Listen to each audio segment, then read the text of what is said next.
Donc notre sujet, c'est le repérage des troubles auditifs, la place des acteurs en audiologie. Alors un peu par esprit taquin ou de caricature, j'ai mis Paul Avant, qui est le chercheur, on l'a vu, il nous a bien démontré qu'il cherchait bien. Guillaume Baugin, qui est ici présent, qui a des problèmes auditifs, mais qui représente pour moi le citoyen, face à nous qui sommes des connaisseurs, des habitués du système. J'aimerais bien avoir son avis. Arnaud Coes, c'est l'audioprothésiste. Alors, il n'est pas forcément d'accord. Je l'ai mis comme le premier pas d'entrée de notre presbyacousie. C'est un peu ironique, mais c'est quand même, à mon avis, quelque chose de vrai. Ung Taiwan, alors c'est pas l'outilleur, hein, je suis un peu caricatural, mais c'est lui qui nous valide les outils qui vont nous servir à la fois à dépister et à repérer. Et Vincent Couloignier, tout le monde le connaît, il représente donc le CNP d'ORL, et lui, le dépistage, il sait ce que c'est, le repérage aussi. Donc voilà. Et donc moi, je suis modeste modérateur de tout cela.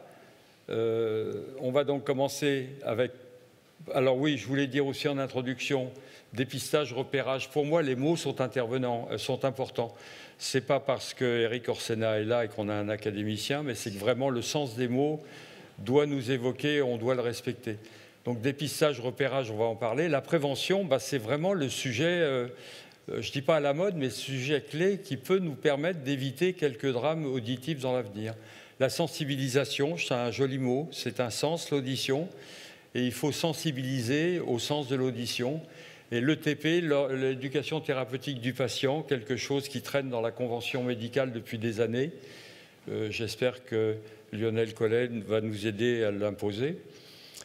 Alors notre système de santé, il a été créé pour soigner des maladies et maintenant il faut le développer pour prévenir les pathologies. C'est vrai qu'il y a 80 ans, on n'avait pas les mêmes patients qu'aujourd'hui et actuellement le système de santé et face à un enjeu de prévention, c'est-à-dire éviter que des pathologies n'apparaissent. La phrase classique de la création de la caisse d'assurance maladie, c'est cotiser selon ses moyens et recevoir selon ses besoins. C'est évidemment essentiel. Cette solidarité doit être maintenue dans notre évolution de profession. Alors en France, on est un peu français, donc on est un peu particulier. Il y a des expressions un peu bizarres comme sourd comme un pot, dur de la feuille, portugaise ensablée. Et ce qui fait que depuis des années, on a méprisé le son. Le sourd était devenu un être à part, un peu l'idiot du village, hein, si je veux être un peu agressif. Et ça nous a fait perdre des années et des années de respect de ces gens-là. Il faut rendre à Macron ce qui est à Macron, le 100% santé. D'un seul coup, l'audition a été reconnue. On a travaillé sur donc, le 100% santé, audition, vision et dentaire. Et ça a été une ouverture spectaculaire. Alors bien sûr qu'il y a eu des dévoiements, qu'on a besoin de contrôler un peu tout ça. Et puis enfin, de mon exposé, je voudrais vous dire que pour moi, la surdité, ça se voit. Si on me parle et que je ne bouge pas, tout le monde sait que je n'ai pas entendu, sauf moi qui n'ai pas entendu. Donc en fait, il est important de corriger la surdité parce que ça permettra de renforcer le caractère, la personnalité de l'individu, du patient. Et puis pour moi, l'oreille, ça enrichit le cerveau. Donc je fais tomber les clés à côté de ma poche, je vais les entendre. Le thermostat du frigidaire se déclenche, le clignotant de la voiture. Donc tout ça, c'est des petits bruits qui vont disparaître au fil des années.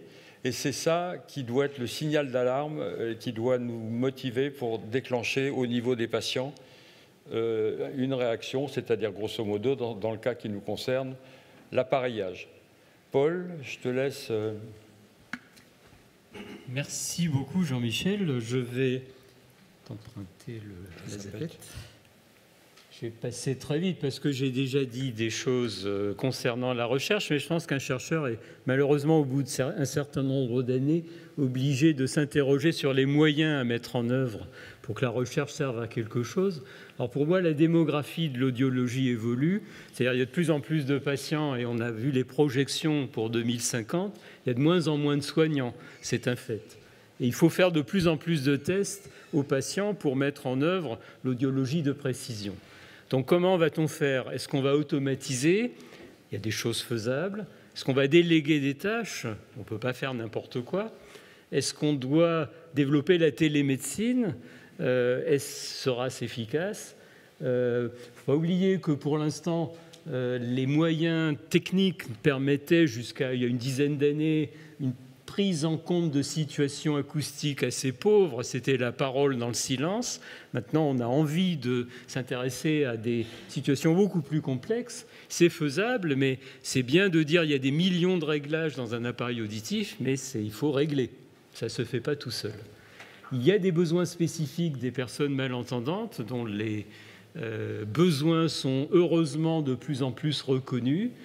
Besoin de sensibiliser le public, évidemment, si on ne sait pas ce qu'est un décibel, c'est très ennuyeux, mais il n'y a pas que le décibel, malheureusement, pour être dangereux. Il y a aussi, à niveau très raisonnable, comme 70 décibels, des traitements du son qui sont négatifs. Et il faut les connaître, comme en cuisine, il n'y a pas que le gras et le pas gras, il y a aussi d'autres aspects. On le sait intuitivement, à condition de le pratiquer un petit peu de temps en temps. Et puis donc, nécessairement, les professions vont devoir muter parce que qui fait passer les messages au public, c'est le médecin généraliste. Tous les sondages le montrent. Et le médecin généraliste, il n'a plus de cours sur l'audition. Je le sais parce que j'ai exercé pendant un certain temps. Entre 1992 et 2000, il y avait un TP audiométrie en tronc commun de deuxième année de médecine, obligatoire. Et les étudiants étaient enchantés. Le doyen n'en voulait plus. Le doyen l'a supprimé. Résultat, il faut former les médecins généralistes pour qu'ils soient capables de reconnaître une surdité. Et moi, je trouve que ça ne va pas. Et c'est scandaleux et je dirais même criminel.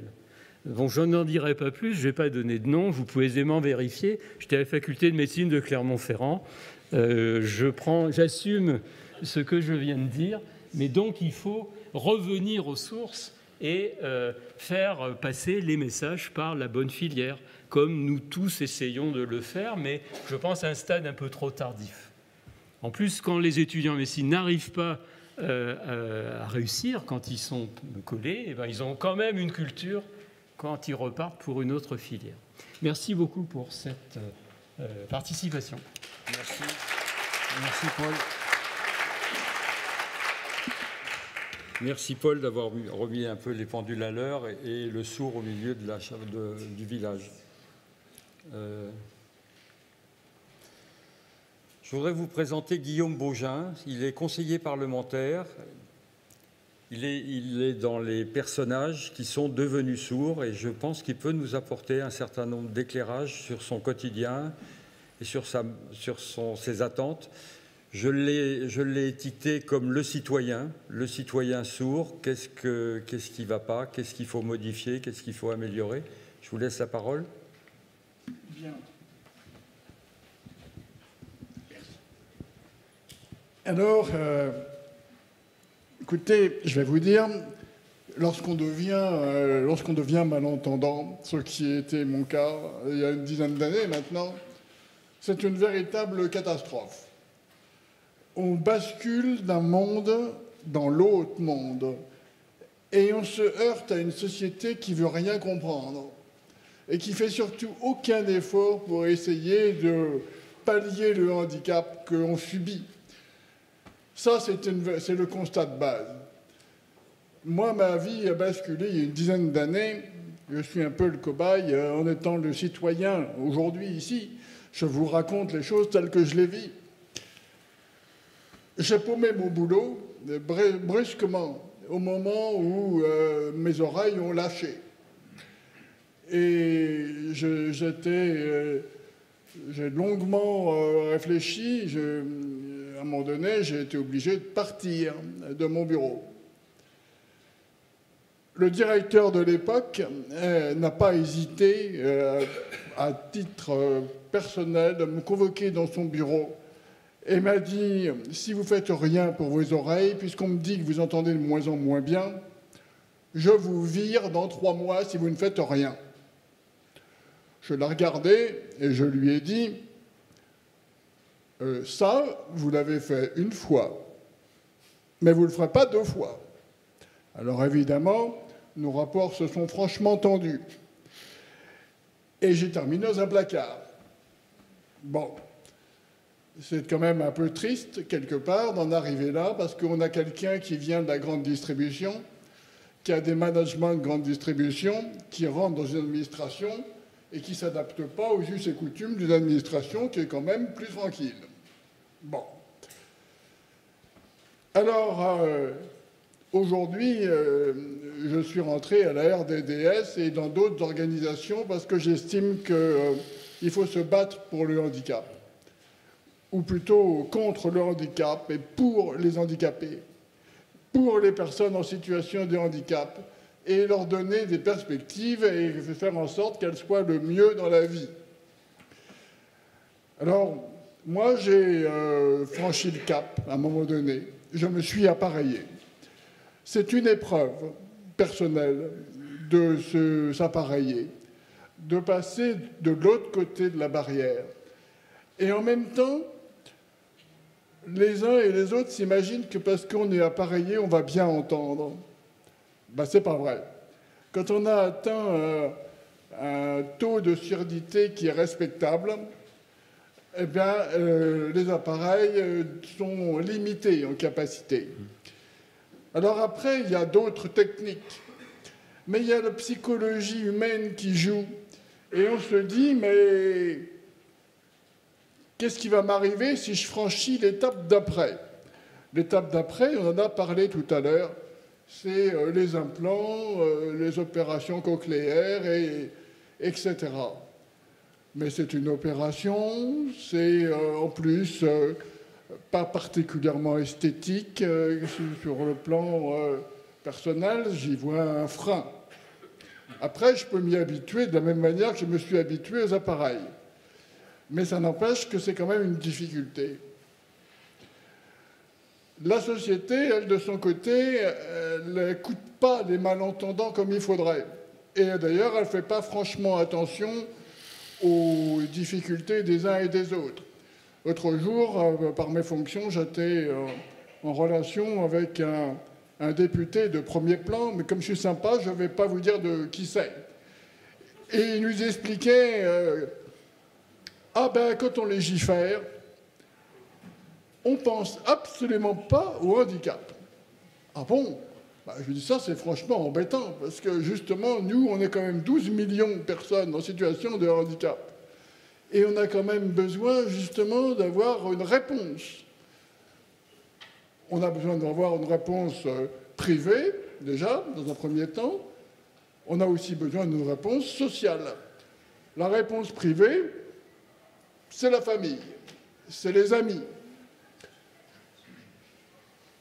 Être à un dîner quand il y a 6 ou 8 personnes, je peux vous garantir que c'est sacrément sportif pour y être. Parce que très vite, vous êtes la plante verte sur la table. Vous êtes là pour décorer.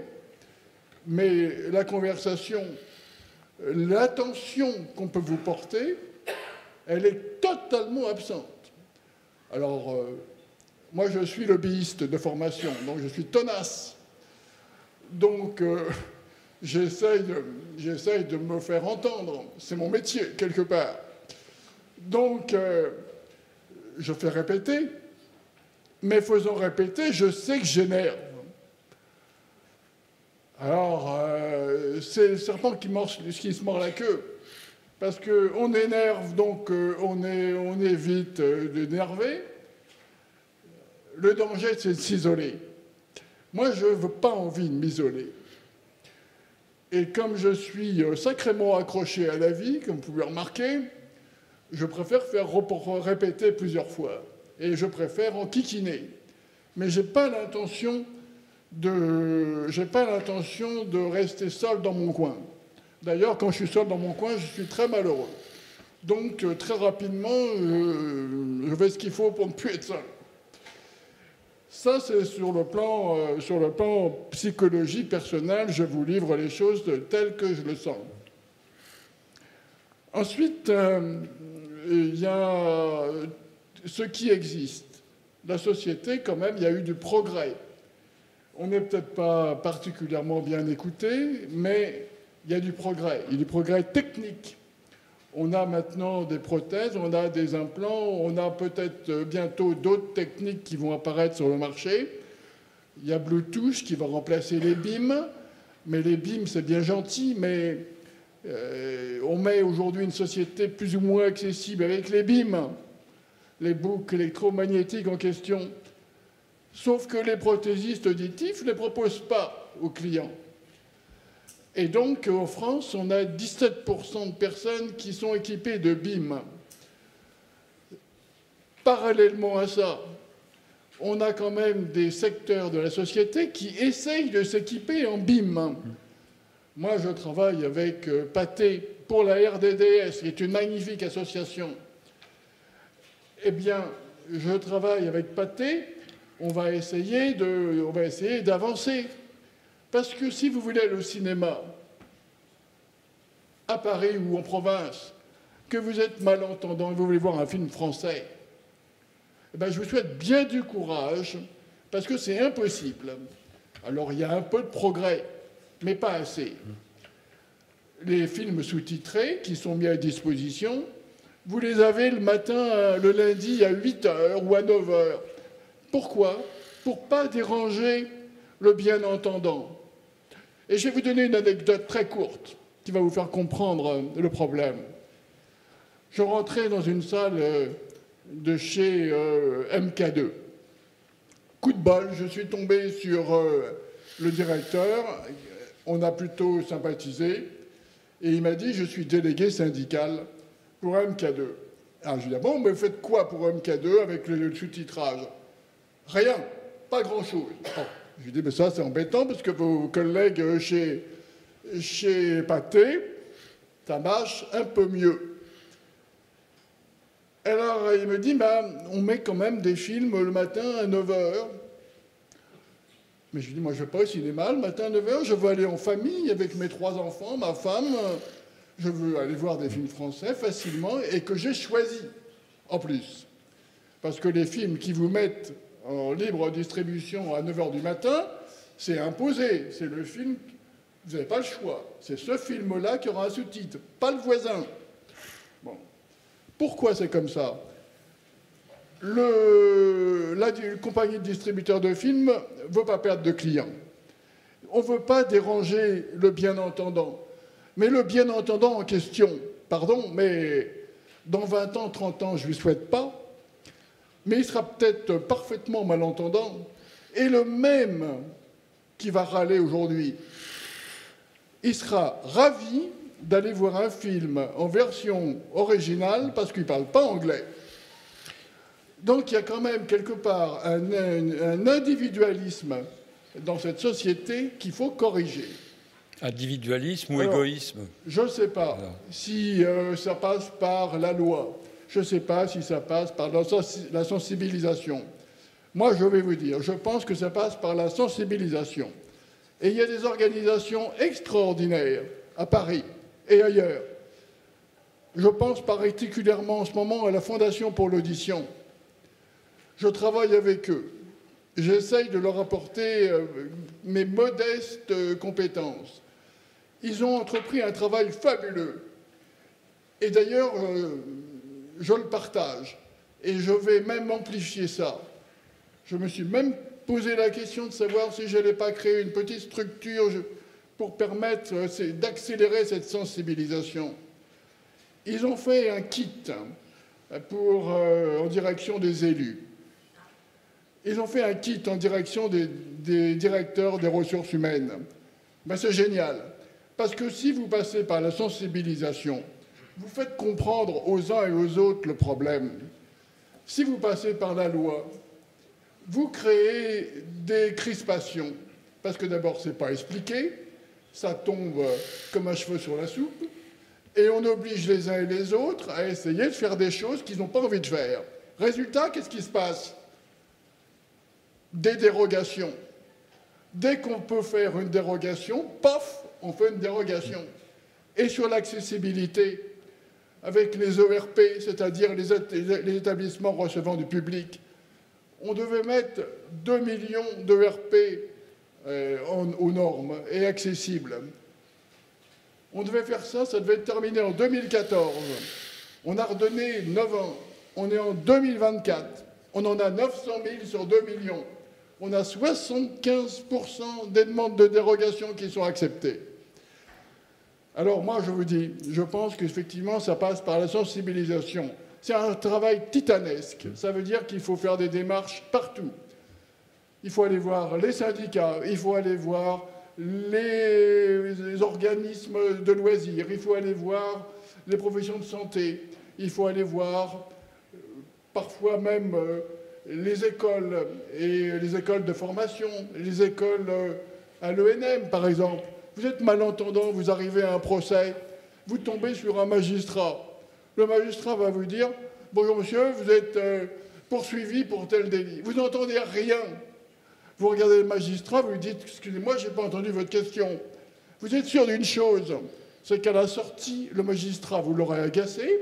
D'abord, il va parler très fort dans son micro. Ça va faire un bruit énorme dans vos prothèses auditives, mais vous n'entendrez rien. Et au final, vous sortirez avec une peine ou une amende qui sera plus chère que si vous aviez été bien entendant. On marche sur la tête. Bon. Donc, je pense qu'il faut effectivement sensibiliser tout le monde. Et moi, je pense que la place de l'handicapé, de la personne en situation de handicap, du malentendant, elle n'a pas à être ailleurs qu'au centre de la société. Elle n'a pas à être à l'extérieur ou sur le bas-côté. Bon. On doit être ensemble, tous ensemble. Et c'est les autres qui doivent faire des efforts. Parce que nous, on s'accroche quelque part. En tant que personne en situation de handicap, on s'accroche, sinon on s'isole. Et donc on se fatigue pour les autres, entre guillemets. Et donc l'école, ça doit être un lieu inclusif. Aujourd'hui, grâce aux dernières lois, on a des avancées significatives. En 2006, on avait 100 000 enfants dans le secteur ordinaire qui étaient malentendants, par exemple. Aujourd'hui, et tout handicap confondu, et on a aujourd'hui 450 000 enfants. C'est quand même assez exceptionnel. Monsieur Baugin. Et il faut qu'on avancer. J'avance. Mais merci de la sincérité. Merci de la sincérité de votre expression, parce que c'est vrai que nous, on est dans le confort. Le sourd, c'est l'autre, et l'autre dérange. Donc, oui. Je vais être obligé de... On voit la réalité de la vie d'un sourd, c'est ça, malgré la technologie. Et on en a parlé tout à l'heure. Je pense que l'indication d'un plan devrait être tentée, me semble-t-il. Je ne sais pas ce que Paul t'en pense. Je termine en vitesse.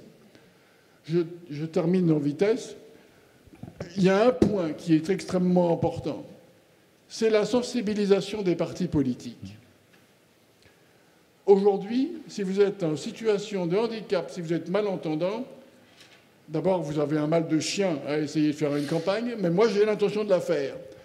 Je me lancerai prochainement dans les élections. Et il faudra m'aider. Il faudra mettre au point un système pour m'aider. Il y a une application électronique, mais il y aura aussi besoin d'avoir d'autres systèmes qui permettront de me lancer et de lancer une campagne réussie.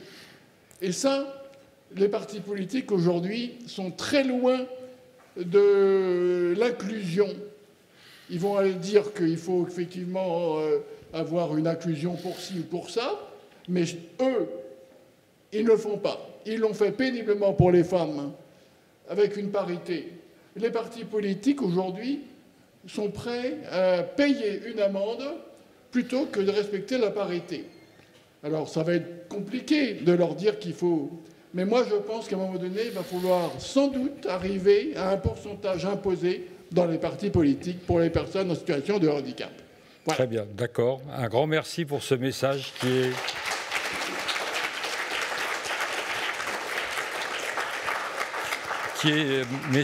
message qui est sincère, touchant et vraiment on compatit. Donc je pense que Christian Hugonnet, dans la semaine du son, a parfaitement entendu ce que vous vouliez faire passer comme message. Et je pense qu'on doit tous être mobilisés pour aider des gens qui n'ont pas une vie aussi facile que la nôtre. C'est aussi le but de la médecine, c'est de prendre en charge et de s'engager réellement pour soigner des gens qui nous demandent de l'aide ou qui nous demandent d'organiser des choses. Donc c'est vrai qu'on va vers l'égoïsme individuel et qu'on est parti de la solidarité, que M. Baugin exprime la solidarité. Arnaud Coez, si tu veux prendre la parole. Donc ta présentation. Merci beaucoup. Écoutez, on m'a demandé d'intervenir en qualité d'audioprothésiste sur le repérage auditif. Je voulais tout d'abord vous remercier de votre intervention parce que mon métier, vous êtes au centre de mon métier et mon métier a été construit autour de personnes comme vous pour essayer de les accompagner et d'apporter une écoute. J'ai un lien d'intérêt avec une entreprise qui s'appelle Audition Santé puisque je suis audioprothésiste salarié de cette enseigne et je pense que c'est utile de rappeler ce qu'est un audioprothésiste. Moi, j'ai le souvenir dans les années 90, quand j'ai commencé ce métier, on me disait « Qu'est-ce que tu fais, Arnaud ?» Je disais « Je suis audioprothésiste. » « Ah, t'es audio quoi ?»« Audioprothésiste. » Et ça consiste en quoi exactement? Et je suis sûr que si aujourd'hui on demandait aux gens en quoi ça consiste réellement, je ne suis pas sûr qu'on aurait une définition très précise de ce métier, si ce n'est qu'il y a de plus en plus de devantures, de plus en plus de magasins dans la rue qui sont visibles, mais quel est les objectifs professionnels d'un audioprothésiste? Ils sont très largement méconnus. C'est une profession paramédicale. Voilà, donc l'audioprothésiste procède à l'appareillage des déficients de l'ouïe. Et l'appareillage, qu'est-ce qu'on entend par appareillage? On quitte le monde de l'appareil. Il s'agit d'un appareillage qui comprend le choix avec le patient, donc comprendre sa problématique, la délivrance des appareils, le contrôle d'efficacité immédiat et permanent de ces aides auditives, mais également, et c'est l'élément probablement le plus important et qui représente 80% de mon métier, qui est l'éducation prothétique des déficients de l'ouïe appareillée. Parce qu'effectivement, comme vous l'avez très très bien dit, l'aide auditive est une solution palliative. Malheureusement, l'oreille est ce qu'elle est, et l'idée c'est d'essayer de l'utiliser au mieux avec l'état de nos connaissances scientifiques et techniques actuelles.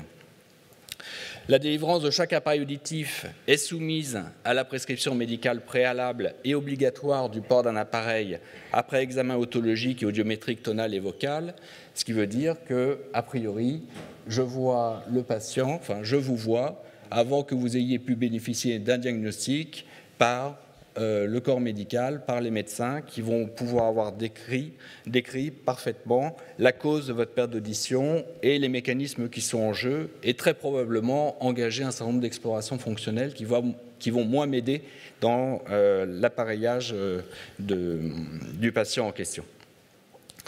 Donc la primo-prescription aujourd'hui, comme le rappelait le professeur Palavant, passe exclusivement par l'ORL. Pour une primo-prescription et ça peut poser un certain nombre de difficultés d'accès aux soins. Alors, vous avez compris qu'il n'y a rien sur le repérage dans la définition du métier d'audioprothésiste, donc je pourrais m'arrêter là. Alors, néanmoins, je ne vais pas m'arrêter là,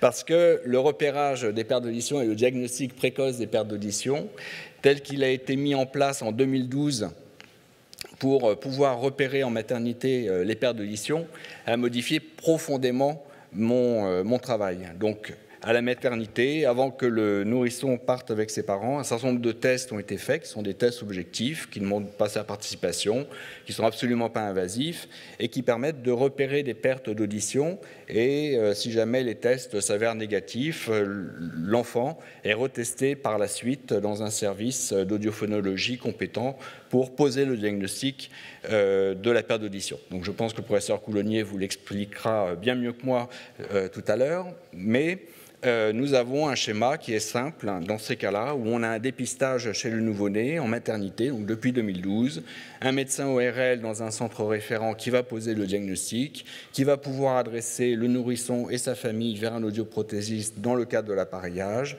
et des collaborations se mettent avec une équipe pluridisciplinaire, notamment des orthophonistes, des psychologues, puisque l'annonce du diagnostic de surdité est toujours quelque chose qui est difficile et pas nécessairement bien vécu par les patients.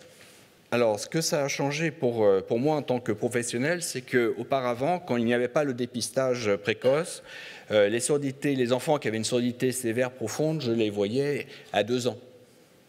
C'est-à-dire très très tardivement, voire pire, avec ce qu'on appelait à cette époque des errances médicales. C'est-à-dire il y a un déni des parents, on ne s'est pas rendu compte que l'enfant était malentendant et il arrive très très tardivement pour pouvoir être appareillé. Aujourd'hui, grâce au dépistage en question, il arrive dans les laboratoires de correction auditive, à 4 mois, ce qui est très très différent. Les surdités moyennes étaient repérées encore plus tardivement, à 4 ans, les légères à 7 ans au moment de l'apprentissage de la lecture, et les surdités unilatérales, puisqu'il y a des personnes qui ont une perte d'audition que d'un côté, étaient laissées pour compte. Or, il y a des bénéfices avérés de la précocité de l'appareillage auditif sur le système auditif central et son développement. Et ce que nous avons pu faire avec une collaboration entre le département d'imagerie médicale de l'hôpital Necker, dirigé par le professeur Baudart, le service ORL de l'hôpital Necker, auquel participe le professeur Lundon et moi-même, c'est d'analyser les IRM d'enfants avant implantation cochléaire à différents âges de la vie. Et on s'est aperçu que ces enfants présentaient, plus le repérage est tardif, des hypodébies dans des régions temporales qui sont normalement dévolues à la perception sonore. Et donc, il semble qu'il y ait des périodes critiques qui soient sous la dépendance de la stimulation auditive et qui sont aux alentours de 4 ans. Donc, vous comprenez l'importance de pouvoir repérer suffisamment tôt ces enfants pour qu'ils puissent bénéficier d'une thérapeutique qui soit la plus adaptée possible et en temps et en heure voulue avant que des organisations cérébrales différentes se soient mises en place. Ces résultats étaient déjà connus en 2005 par les études de Sharma, où on s'aperçoit de la même façon que très peu d'enfants, après l'âge de 4 ans, retrouvent un développement neurologique, neurobiologique normal au niveau central, alors que s'ils sont implantés avant l'âge de 4 ans, le complexe électrophysiologique retrouve une forme de normalité. Alors j'ai été très touché qu'on me demande de parler de repérage auditif parce que je suis toujours, moi, admiratif de gens qui sont précurseurs, qui ont observé, qui ont analysé. Et nous avions pu réaliser l'interview de Madame Bizaguet, qu'on a pu publier dans les cahiers de l'audition, qui a eu une enfant sourde à l'âge, qui est devenue sourde à l'âge de 2 ans et qui a été confrontée à la surdité et qui explique toute la difficulté de l'annonce du diagnostic et de la douleur que cela pouvait représenter pour elle, et qui a été l'une des premières pionnières à montrer qu'il était important d'appareiller les enfants le plus précocement possible, à les repérer le plus précocement possible, et non pas attendre l'âge de 10 ans de l'enfant comme il était proposé en 1968 pour pouvoir tenter un appareillage auditif. Et donc elle explique comment elle a pu observer justement ce mécanisme, et je pense que c'est important de garder cette observation, ce sens de l'observation qui est la base des sciences, à mon sens, et qui permet d'évoluer dans le bon sens et d'apporter des solutions qui sont adaptées aux malentendants.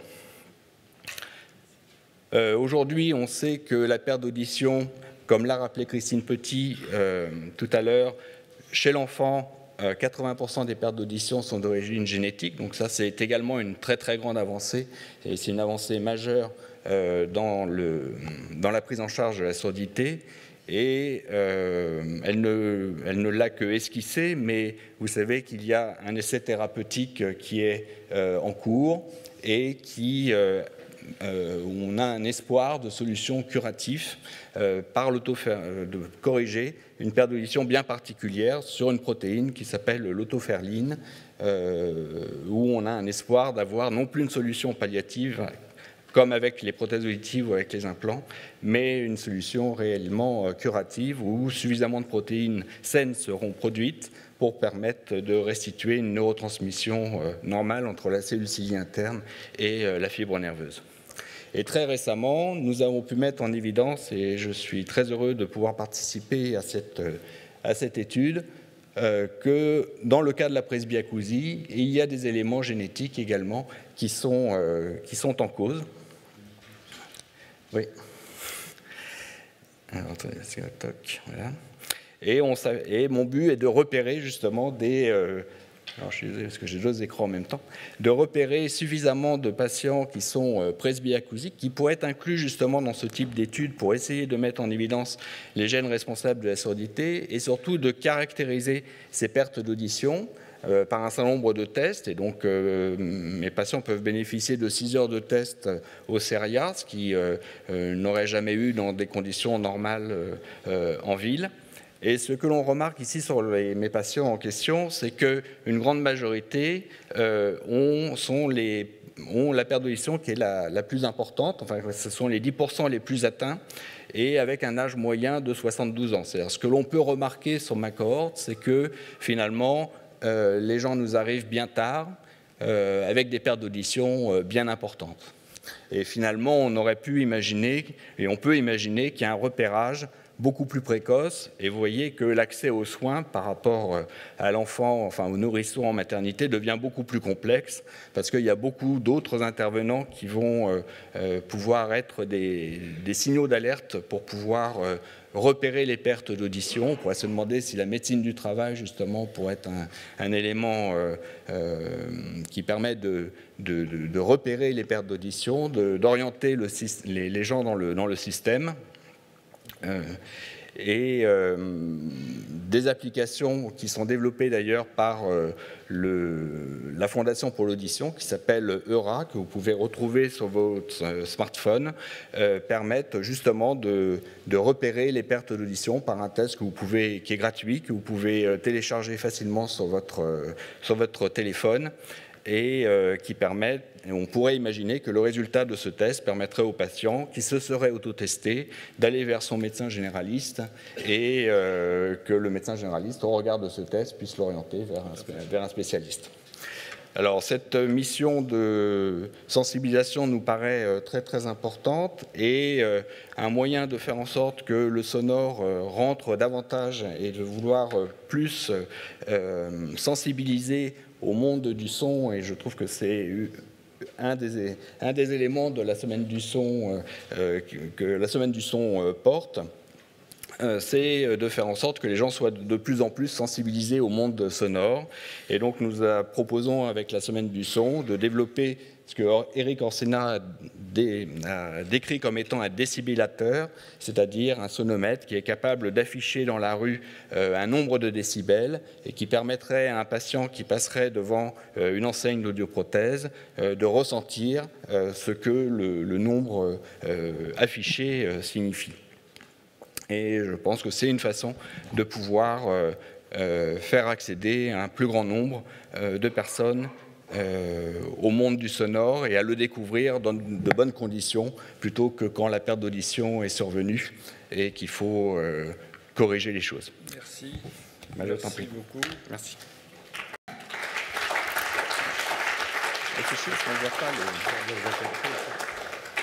Un grand merci, c'était passionnant. Je vois que ce soir, on n'a que des gens passionnés. Donc on va essayer de continuer dans cet ordre-là. Je te laisse la parole pour changer de plateau. Que j'annonce quand même un ami aussi longue date, donc le professeur Ung Tai-Van, qui nous a fait le plaisir de monter à Paris uniquement pour cette présentation de ce soir. Vous êtes évidemment en charge du CHU de Lyon, donc secteur audiologie, président de ce extraordinaire mouvement et cette rencontre WCA, donc World Congress Audiology, qui s'est tenue à Paris en 2024, qui est un grand moment. Tout le monde en parle encore aujourd'hui. Et puis le professeur Vincent Couloignier, qui effectivement est avec nous, qui est arrivé, qui est là, voilà, très bien, qui est vice-président du CNP d'ORL. Merci à vous. Mais venez nous rejoindre sur cette estrade, sur cette scène, et je vous laisse la parole, messieurs, et je laisse la parole à Jean-Michel. Merci Christian. Oui, donc on a vu certains aspects. On va voir maintenant le côté dépistage, repérage sur la pratique, avec Ung Tai-Van qui va nous parler des outils, qu'est-ce qu'on peut utiliser, Alors, Monsieur le Président fondateur de la Semaine du Son, cher Christian, et Monsieur le Président du développement professionnel continu des ORL, cher Jean-Michel, merci de m'avoir convié ce soir pour vous parler des outils pour le repérage, le dépistage et le diagnostic de la perte auditive en 2025.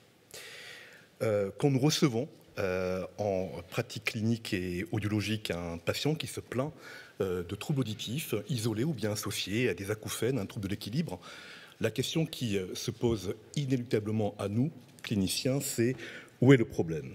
Alors, est-ce que le problème est ici, au niveau de l'oreille externe, moyenne? Est-il au niveau de l'oreille interne, du nerf cochléo-vestibulaire, du noyau cochléaire, du système nerveux central, du cortex auditif, voire même du transfert interhémisphérique au niveau du cerveau? Pas plus tard que lundi après-midi, je reçois Madame Q, 40 ans. Elle est assistante médicale dans la région lyonnaise, à Sainte-Foy-les-Lyons. Et voici quelles sont ses plaintes.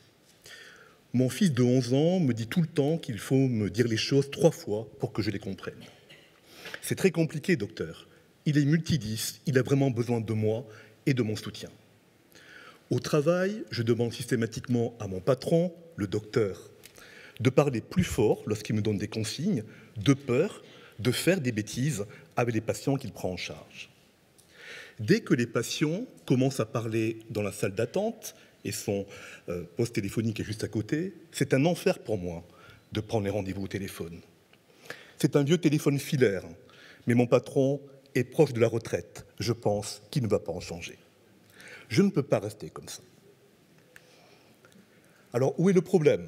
Qu'est-ce qu'on va faire dans un premier temps? Un examen clinique pour topographier, rechercher la cause et l'origine de la surdité, comme je vous le disais, en implantant l'oreille externe, l'oreille moyenne, et puis l'oreille interne. Chez cette patiente, l'examen automicroscopique au vidéotoscope est strictement normal. Les réflexes d'oreille moyenne, M. Collet en parlait tout à l'heure, sont bien présents, à droite comme à gauche, et puis le tympan est bien mobile des deux côtés.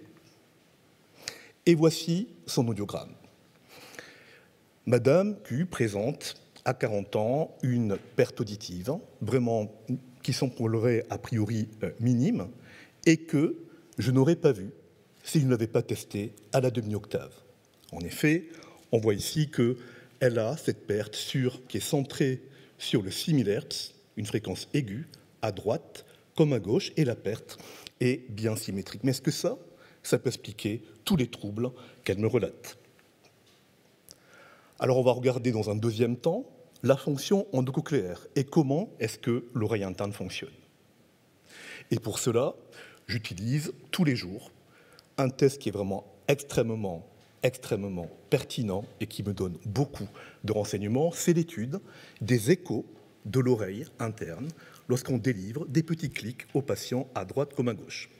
C'est d'ailleurs un de mes combats, M. Couloignet, depuis 10-15 ans, c'est de faire rembourser ce test pour les patients adultes. Il ne l'est que jusqu'à l'âge de 2 ans. Alors comment ça marche? On délivre un clic dans le conduit auditif externe. Ce clic parvient à la chaîne ossiculaire, à l'étrier, et il arrive ensuite à la membrane basilaire dans l'oreille interne. Et en retour, on mesure, lorsque la cochlée fonctionne normalement, l'écho à la stimulation que l'on a délivrée à droite, dans l'oreille droite et dans l'oreille gauche. Et chez cette patiente, à l'évidence, le problème n'est pas là, parce qu'elle a d'excellentes et de magnifiques auto-émissions acoustiques des deux côtés, à droite et à gauche. Et là, vous voyez la transformée de Fourier du signal d'auto-émission acoustique. Elle a des réponses du 1000 au 4000 Hz. La perte auditive, d'ailleurs, qu'elle présente est sur le 6000 Hz, elle est plus aiguë. Alors, s'agit-il d'un problème sur la volée auditive afférente, sur le nerf auditif? Est-ce que la patiente présente, et c'est une thématique émergente, un trouble du spectre des neuropathies auditives? Pour cela, j'explique aux patients que je vais leur faire un électroencéphalogramme du nerf auditif, juste en collant 3 électrodes sur la peau, et mesurer la réponse du nerf auditif. Et chez cette patiente, lorsqu'on diminue l'intensité de stimulation, des fortes intensités jusqu'aux faibles à droite comme à gauche, on a des pics de potentiel évoqués parfaitement bien synchronisés. Et le test qui finalement va nous donner et va me donner la réponse, c'est l'audiométrie vocale dans le bruit. En quoi est-ce que cela consiste? On va présenter des phrases en présence d'un bruit et on va modifier le rapport entre le niveau du bruit et le niveau des phrases jusqu'à ce que la patiente soit capable de répéter correctement 50% des phrases que je lui aurais présentées. Et chez elle, je suis désolé, le laser est un peu faiblard, mais on a un résultat que l'on appelle en français SIB 50, seuil d'intelligibilité dans le bruit à 50%, qui est effondré chez cette patiente de 40 ans. La norme pour répéter correctement 50% de mots avec la version française du test Matrix, développé en Allemagne, est en effet de -5 dB SNR, et chez elle, il lui faut 3 dB en plus du niveau de la parole par rapport au niveau de bruit pour correctement répéter les 50% de phrases. On la reteste avec d'autres mesures diagnostiques d'audiométrie vocale dans le bruit, en présence d'un speech noise et en présence d'un bruit de cocktail party. Vous avez ici en vert les réponses normées et on voit que pour le même rapport sien-sur-bruit, eh bien, le sujet sans trouble auditif s'en sort beaucoup mieux qu'elle et va répéter plus de mots qu'elle ou de phrases. Même chose, même pattern, avec un bruit de cocktail party.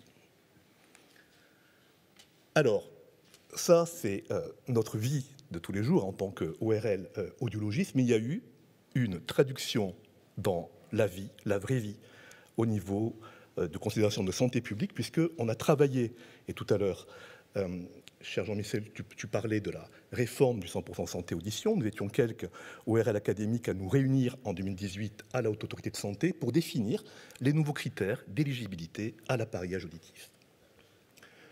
Le premier, on l'avait déjà, c'est une surdité avec une perte auditive moyenne d'au moins 30 décibels, non pondérée, sur 4 fréquences conversationnelles. Le deuxième est un seuil de compréhension dans le silence supérieur à 30 décibels. Le troisième est une perte auditive sur les fréquences aiguës.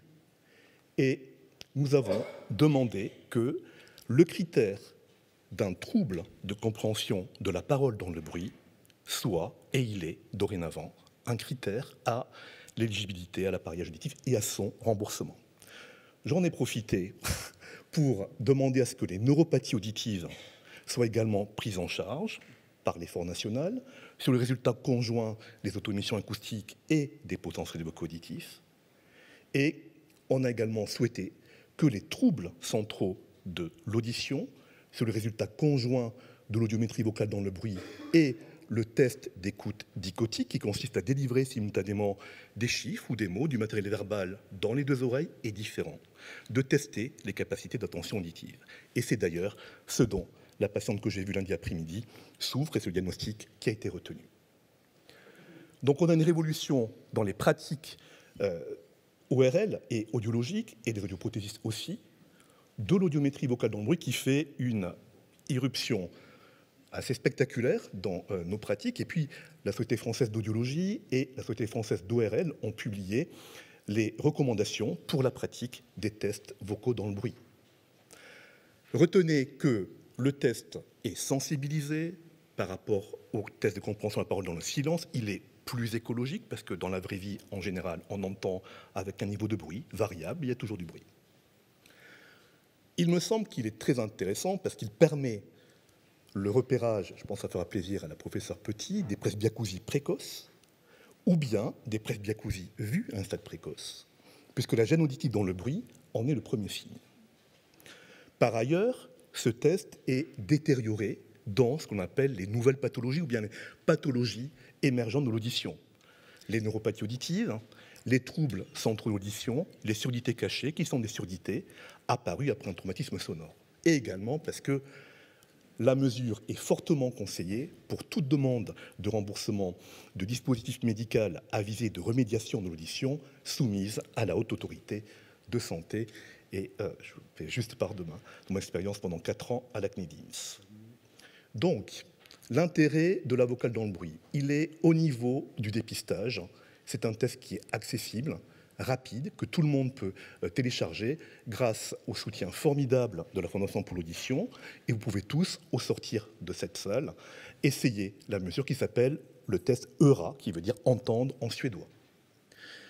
Je recommande de réaliser systématiquement l'audiométrie vocale dans le bruit pour le diagnostic initial des surdités, pour repérer les pathologies complexes, et pour cela, on peut utiliser tous les tests validés en français. Et pour porter l'indication d'appareillage auditif, là, il faudra uniquement les tests avec des normes publiées en français du SIB 50. Il y en a 4 aujourd'hui, au 22 janvier 2025, le Framatrix, la version française du HINT, la vocale rapide dans le bruit, et depuis 2 mois, le test Sonoise. Je vous remercie.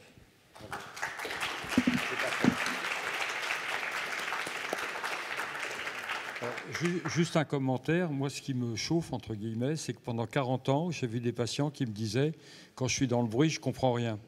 Je les ai mis dans ma cabine insonorisée, j'ai fait des examens dans le calme, et je leur disais « Mais non, tout va bien ». En sortant, ils disaient « Le docteur, il se fout de moi ». Ils allaient voir l'audioprothésiste qui dit « Vous prenez le métro, je vais vous mettre un petit bruit. Vous allez au cocktail, vous êtes au pet ». Donc, d'un seul coup, notre spécialité, nous, médecins, on nous dit la réponse, et c'est vrai, c'est génial, c'est la vocale dans le bruit. Alors que pendant des années, on nous a dit tu le mets dans le calme et tu verras s'il entend. Donc finalement, c'est toujours le patient qui a raison, et le patient a raison de nous avoir poussés à faire des examens en conditions réelles parce que ça correspond vraiment à une pathologie. Donc merci de ton travail, parce que je sais que tu es très impliqué, et Christine Petit qui est derrière et qui évidemment nous rend service. C'est maintenant Vincent Couloignet qui va nous présenter le testeur, le dépisteur, c'est-à-dire celui qui travaille sur le vivant au quotidien. Merci beaucoup Christian pour votre invitation. Je suis vraiment très honorée et très heureux d'être parmi vous ce soir. Et donc, moi je suis pédiatre à Necker, je viens en voisin et je vais vous parler effectivement peut-être d'aspects un peu plus spécifiquement pédiatriques en rapport avec les mêmes thématiques. Tout d'abord, en dehors de toute nuisance sonore, donc, quelle est l'épidémiologie des surdité et le suivi auditif d'un enfant ? Concernant l'épidémiologie, à la naissance, la prévalence dans les pays les plus développés sur le plan économique de la surdité est de 1 sur 1000 à peu près, une naissance sur 1000. Et par la suite, tout au long de l'existence, cette prévalence des surdités augmente. À l'âge de 3 ans, vous voyez que la prévalence, par exemple, a triplé. On est à 0,3%. Après, chez les adolescents et les adultes jeunes, on est déjà à 6%. 35 à 44 ans, on est à 18 ans. Et puis, bien sûr, au-delà de 65 ans, on arrive à environ 2/3 de patients hypoacousiques, de sujets hypoacousiques, pardon. Le dépistage auditif néonatal, on vous en a déjà un petit peu parlé. Donc, il a été mis en place à partir d'un arrêté d'avril 2012. Pourquoi est-ce qu'on le fait ? Eh bien, parce que, comme on vous l'a déjà évoqué, cela abaisse l'âge du diagnostic et l'âge de la réhabilitation de la surdité, avec des conséquences positives sur la communication verbale, sur la communication non verbale, sur le comportement, sur la sociabilité et la scolarité. Donc, de nombreux effets bénéfiques. Et puis, cela permet également de diagnostiquer certaines atteintes associées à la surdité, notamment dans le cadre de ce qu'on appelle des atteintes syndromiques, syndrome de Gervais, syndrome de Usher de type 1, donc des atteintes éventuellement cardiaques, ophtalmologiques associées à la surdité qui peuvent être prises en charge précocement. Également des traitements éventuellement de la cause de la surdité. 2 exemples, celui tout d'abord des infections materno-fétales à un virus qu'on appelle le cytomégalovirus, qui peut faire l'objet de traitements lorsque cette cause est diagnostiquée précocement. Et puis maintenant, comme vous l'a évoqué déjà Christine Petit, des possibilités donc de thérapie génique qui vont être facilitées par ce diagnostic précoce. Comment réalise-t-on ce dépistage ? Donc, en quelques mots, ce dépistage est organisé à l'échelle régionale sous l'égide de l'association de dépistage et de prévention des handicaps de l'enfant, et également avec l'implication des réseaux de périnatalité. Et donc, on réalise entre 1 et 3 tests, avec 2 premiers tests donc auditifs qui sont réalisés en maternité par du personnel paramédical formé. Très important, évidemment, le consentement des parents et puis surtout leur information, puisqu'il s'agit comme on l'explique, d'un dépistage de l'audition plus que d'un dépistage de la surdité. De nombreux tests, en fait, anormaux ne correspondent pas, au bout du compte, à des surdités. Il y a des faux positifs de dépistage. Donc, il faut qu'ils soient au courant de tout ça. Ça repose sur 2 types de tests, des auto-émissions acoustiques ou des potentiels évoqués automatisés. Vous avez des petites photos comme ça des électrodes qui sont mises en place ou des matériaux utilisés. Et les résultats sont notés dans le carnet de santé et sont également entrés sur une plateforme informatique. Si vous avez 3 tests successifs anormaux, à ce moment-là, l'enfant est adressé donc vers un centre de diagnostic et d'orientation de la surdité pour confirmation diagnostique. Et puis si la surdité effectivement est confirmée à l'issue de ce bilan, pour des compléments de bilan, différents examens complémentaires et pour une réhabilitation de l'audition. Alors, quels sont les résultats de ce dépistage? Eh bien, le but, au départ, était d'avoir une couverture de la population de 90%, et on est largement au-delà de ça, puisqu'on a vraiment une très bonne couverture de 98%. Et donc, grâce à ce dépistage, cela vous a déjà été dit par M. Coes, donc on a abaissé à la fois l'âge de diagnostic des surdités et également l'âge de l'appareillage. Si l'on prend donc les surdités moyennes à profondes, pour l'appareillage, on est passé de 20 mois avant dépistage à 9 mois pour l'appareillage en moyenne. Et point très important, un dépistage rassurant ne supprime nullement la nécessité d'une surveillance auditive ultérieure. Vous avez des enfants qui malheureusement ne sont pas encore dépistés, puis d'autres pour lesquels le dépistage a été mal fait et donc avec des résultats éventuellement rassurants qui finalement sont passés à côté d'une surdité. Puis vous avez également des surdités très légères qui ne sont pas dépistées par les tests actuellement. Et enfin, et surtout, des surdités qui se développent au cours de l'enfance et qui ne sont pas présentes à la naissance. Donc il faut continuer à suivre les enfants sur le plan auditif au-delà de ce dépistage. Alors, une fois qu'on a fait le dépistage et qu'on a des tests anormaux, on confirme le diagnostic dans un centre de référence et on se fonde pour cela sur des examens objectifs de l'audition déjà évoqués précédemment, donc les potentiels évoqués auditifs précoces. Un autre examen objectif de l'audition qu'on appelle des ASSR, Auditory Steady State Response, qui ont l'avantage de pouvoir tester l'audition fréquence par fréquence de façon objective, et puis les auto-émissions acoustiques. Et à partir de l'âge de 3 mois, on peut commencer à faire des audiométries comportementales, à partir du moment en fait, où l'enfant tient sa tête. Alors là, on a parlé du dépistage. Maintenant, donc, je vous disais qu'il fallait continuer à faire un suivi auditif au-delà du dépistage. Donc, en fonction des cas, je dirais que les techniques seront un peu différentes. D'abord, certains enfants sont particulièrement à risque de surdité et doivent faire l'objet d'un suivi auditif annuel, voire pluriannuel selon les cas. Et c'est particulièrement le cas des infections materno-fétales à cytomégalovirus et le cas de certaines maladies syndromiques dont on sait qu'elles peuvent s'accompagner d'une surdité. Et puis, enfin, des cas d'antécédents familiaux de surdité. Autre situation, c'est celui de certains symptômes qui doivent alerter, en particulier évidemment des retards de langage, mais également des difficultés scolaires, des troubles comportementaux, des difficultés relationnelles, des difficultés attentionnelles, et enfin tout retard donc, de développement moteur ou retard cognitif également doivent faire l'objet donc de tests auditifs. Et dans ces cas-là, on a recours là aussi à des tests objectifs de l'audition, auto-émission acoustique, potentiel évoqué et ASSR, et puis des audiométries comportementales avec des techniques qui sont adaptées à l'âge. Alors, en 2 mots, justement, comment fait-on chez un enfant pour faire un audiogramme? Et ça dépend de son âge. Avant l'âge de 2 ans, on repère, au moment de la stimulation sonore, des petites réactions réflexes à des sons. Donc de 3 à 6 mois, l'enfant modifie son activité motrice, puis de 6 mois à 24 mois, il s'oriente vers la source sonore. À partir de 2-3 ans, on utilise la réponse volontaire de l'enfant avec un système de récompense qui le stimule pour qu'il réagisse et qu'il réponde quand il entend. Et puis, on peut commencer également à regarder un petit peu s'ils comprennent les mots en les faisant désigner des images sur des petits livres qu'on appelle des imagiers ou en répétant certains mots. Et au-delà de 4 ans, finalement, la technique d'audiométrie, elle, ressemble un peu à celle de l'adulte. Là, vous voyez donc un petit nourrisson qui est sur sa maman, bien installé. Puis vous allez voir, à un moment donné, il y aura un petit signal qui va vous indiquer voilà, le son. Et vous voyez, hop, il lève la tête.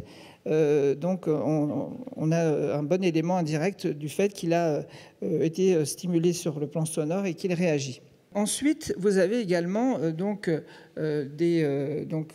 des règles concernant un dépistage systématique qui doit intervenir à 4 mois, 9 mois, 24 mois, puis à 5 ans et qui est réalisé soit par le pédiatre, soit par le médecin généraliste, soit par la médecine scolaire, avec donc avant 2 ans l'utilisation de jouets sonores calibrés. Je vous en ai mis quelques-uns là en photo.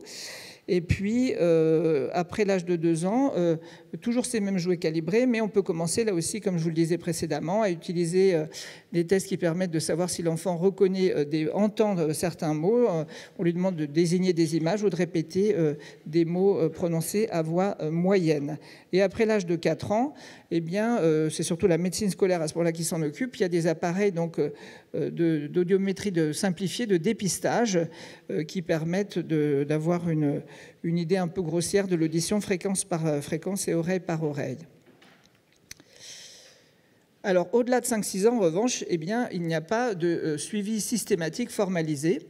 Et donc, effectivement, il est important pour quand même sensibiliser la population et permettre un diagnostic suffisamment précoce des problèmes auditifs au-delà de ces âges, eh bien, de mettre en place des campagnes d'information dans la population générale et également des campagnes d'information plus spécifiquement en milieu scolaire concernant la surdité, concernant ces outils de repérage, les signes qui doivent alerter, la prise en charge et la prévention de ces troubles auditifs.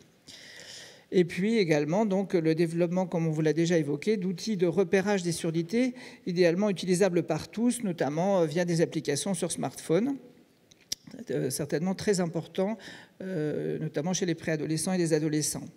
Alors, un petit point également, c'est qu'il existe des troubles de la perception de la parole qui existent malgré des seuils de perception des sons normaux, malgré une audiométrie tonale normale. Et donc, Ung vous en a déjà parlé, avec en particulier donc, des difficultés en conditions d'écoute bruyantes ou en conditions d'écoute dites complexes, lorsque les personnes parlent rapidement, lorsqu'il y a plusieurs locuteurs simultanément ou lorsqu'on a affaire à une langue étrangère.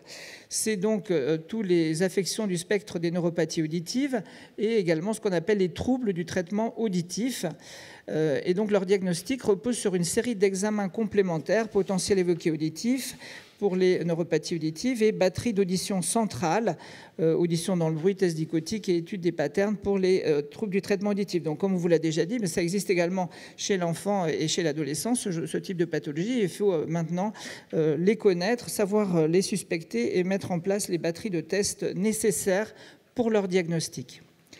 Alors, je fais un tout petit focus sur les nuisances sonores chez les enfants et les adolescents. Les sources des nuisances sonores sont un peu différentes. Alors, la musique, bon, ça concerne évidemment aussi les adultes, mais vous savez que les adolescents sont souvent à la recherche de sensations fortes et écoutent souvent très fort la musique. Les jouets également, en fait, des enquêtes ont montré de façon surprenante que beaucoup d'entre eux dépassent 85 décibels d'intensité sonore. Les classes, alors ça c'est un vrai problème. Une étude nord-américaine par exemple a montré que dans de nombreuses classes, le niveau de bruit ne permettait pas aux enfants de comprendre, aux enfants de comprendre que 75% d'une liste de mots. Et donc il y a certainement un effort à faire à ce niveau-là pour bien améliorer l'acoustique dans les salles de classe. Et puis bien sûr des pollutions sonores domestiques ou autour de la maison. Alors, les surdités par exposition à des bruits intenses sont rares chez l'enfant. Il n'y a pas de susceptibilité particulière chez l'enfant par rapport à des bruits intenses. Et une étude, par exemple, nationale nord-américaine, publiée en 2017, montrait qu'il n'y avait pas de corrélation entre le niveau d'audition de large population pédiatrique et l'exposition à des bruits intenses. Mais Pour autant, certains jeunes, évidemment, peuvent tout de même présenter des surdités par traumatisme sonore. Et puis, l'absence de surdité diagnostiquée par les audiométries standards ne veut pas dire absence de souffrance du système auditif. Et il est très intéressant quand vous avez des doutes quand même sur le fait que le système auditif puisse être un peu détérioré par les expositions à des bruits intenses, d'effectuer des tests plus sensibles, les audiométries dans le bruit dont vous a parlé Hung, également les audiométries haute fréquence qui testent donc les fréquences au-delà de 8000 Hz. Donc, il existe des tests auditifs utilisables chez l'enfant dans le bruit, donc la vocale dans le bruit, VRB, et le Framatrix. Donc, le VRB est utilisable à partir de 11 ans et le Framatrix simplifié a été validé à partir de l'âge de 5 ans. Un exemple d'utilité des audiométries haute fréquence, c'était sur une population d'adolescents et d'adultes jeunes. Et on voyait donc que lorsqu'on interrogeait donc les fréquences très aiguës au-delà de 8000 Hz, vous aviez une augmentation significative des seuils auditifs chez les jeunes qui écoutaient à un niveau, donc qui écoutaient avec des écouteurs à un niveau de plus de 65 décibels pendant plus de 8 heures. Donc, intérêt de ces audiométries haute fréquence pour dépister des atteintes du système auditif chez des adolescents ou des adultes jeunes qui écoutent la musique très fort. Autres atteintes du système auditif, évidemment, l'atteinte du système auditif n'est pas le seul retentissement des nuisances sonores chez l'enfant. Vous savez bien entendu que l'enfance, c'est l'âge des apprentissages et l'adolescence, et donc des ambiances bruyantes peuvent gêner la concentration, la mémorisation et favoriser des difficultés scolaires, particulièrement chez des enfants présentant une surdité, une neuropathie auditive, un trouble des traitements auditifs ou des troubles cognitifs ou attentionnels. Par ailleurs, il a été montré qu'un environnement sonore bruyant à l'extérieur du domicile nuit à la qualité du sommeil des préadolescents. Certaines comorbidités entraînent une susceptibilité particulière au bruit. Par exemple, les enfants autistes, quand on leur donne des jouets un peu trop sonores, ils ont tendance à jouer de façon répétée avec ces jouets, et donc ça entraîne des espèces de stéréotypies. Ils sont parfois sensibles aux bruits intenses, parfois des bruits peuvent provoquer des réactions émotionnelles, un petit peu de rejet assez violents, et puis peuvent détester également certains bruits. Et les enfants qui ont un trouble de l'attention, un TDAH, eh bien, ils semblent présenter également plus souvent des phénomènes soit de baisse de la sensibilité, soit d'hypersensibilité au bruit. Donc, quelles mesures finalement pourrait-on proposer pour réduire les conséquences des nuisances sonores chez l'enfant et l'adolescent ? Comme je vous l'ai dit déjà, donc des campagnes d'information sur la surdité et sur les nuisances sonores, notamment en milieu scolaire. Et puis en classe, améliorer l'environnement sonore des salles de classe avec des buts qui seraient donc d'avoir un niveau de bruit de moins de 35 décibels lorsque la salle de classe est inoccupée. Des mesures spécifiques pour les enfants qui sont particulièrement gênés dans le bruit, modifier évidemment le placement de l'enfant en classe, éventuellement permettre l'utilisation d'un système de micro HF avec donc l'enfant qui a des écouteurs et l'enseignant qui a un micro. Et développer, comme je vous le disais, des outils de repérage de surdité accessibles à tous, notamment via des applications sur smartphone. Et puis, donc, côté professionnel, ça on l'a déjà dit, effectivement, avoir recours à des tests un peu plus sensibles, l'audiométrie haute fréquence, l'audiométrie dans le bruit, et savoir également évoquer les neuropathies auditives et les troubles du traitement auditif. Voilà, je vous remercie pour votre attention.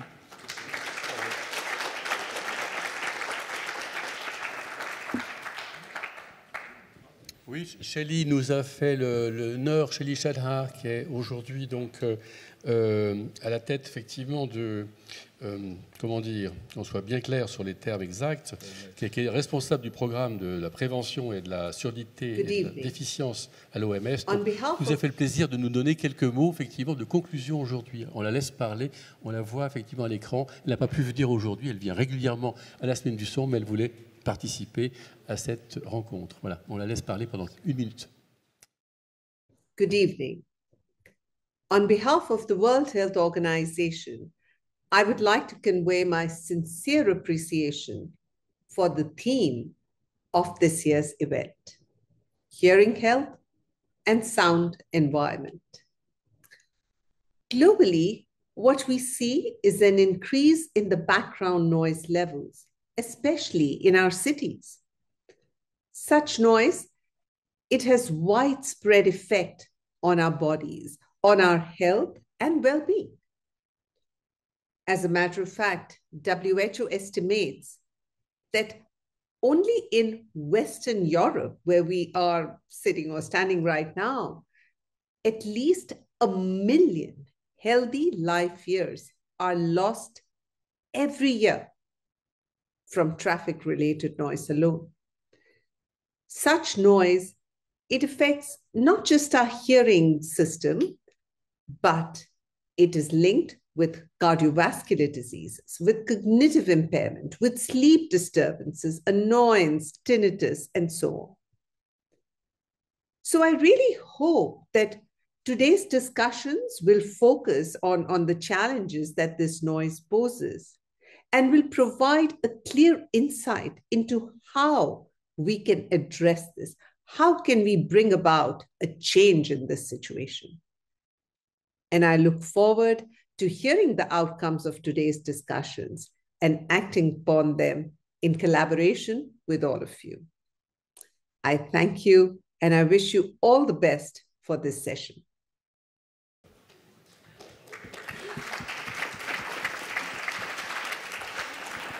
Merci. Donc, on travaille aussi avec un groupe, un do tank qui s'appelle Ascolta. Ascolta, c'est écouter en italien. Et donc, en français, ça veut dire Ascolta, Action pour la solution cochléaire et les technologies d'avenir auditifs. Donc, ce groupe de travail comprend des patients, des institutionnels, des industriels cochléaires, des audioprothésistes, des ORL et puis 2 référents qui ne sont pas là aujourd'hui, Étienne Cagnard et Bernard Fraisse. Donc on fait ça dans une agence de consulting qui nous fait travailler. Donc on n'est pas dans le syndicalisme ou dans la défense ou dans le corporatisme, on est dans la transversalité pour faire passer des propositions qui sont immédiatement applicables. Cette proposition, ça ne sera pas long, ne vous inquiétez pas, créer une journée du son au sein des établissements scolaires.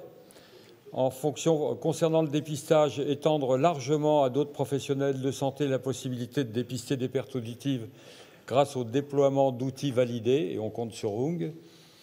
Intégrer dans les rendez-vous de prévention aux âges clés de la vie un dépistage fiable et un module de prévention à toutes les tranches d'âge. Pour vous résumer, il y a actuellement 4 rendez-vous de prévention, et quand on lit le texte de l'arrêté, le bilan auditif est à la voix chuchotée. Donc il me semble qu'on a inventé l'électricité et qu'on peut peut-être améliorer ça avec des tests auditifs reproductibles.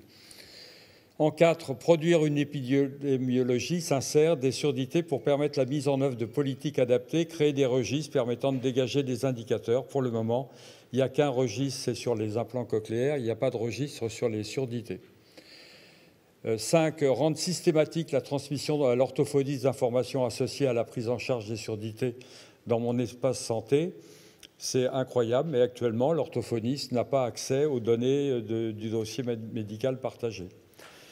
En 6, déployer le questionnaire de suivi du patient dans le cadre du 100% santé et le généraliser à toute la filière auditive. Je pense encore à Ung. 7, améliorer la prise en charge et le suivi du patient par l'actualisation et l'approfondissement des suivis des formations des professionnels de santé de la filière auditive. J'y suis pour les ORL directement concernés. Donc notre but, c'est de faire porter ces propositions de santé à l'Assemblée nationale. On en est à notre 7e ministre en 2 ans. Pour une loi de santé auditive. Donc elle est prête. Le député qui est en charge, enfin qui se propose et qui est très actif, c'est François Gernigon, qui est un député d'Angers, qui est horizon comme tendance. Il est très concerné, surtout depuis qu'il y a Je ne fais pas de politique LFI à l'Assemblée nationale, qui claque les bureaux et plus personne n'entend rien. Donc c'est d'une violence qu'on n'imagine pas. Faire porter par l'Organisation mondiale de la santé une résolution sur la santé auditive.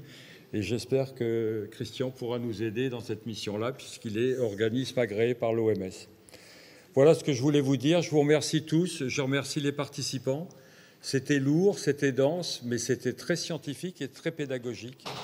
Et je pense qu'on a tous une responsabilité vis-à-vis de M. Baugin, dont on voit qu'il fait un maximum d'efforts, mais qu'il est parfois en difficulté.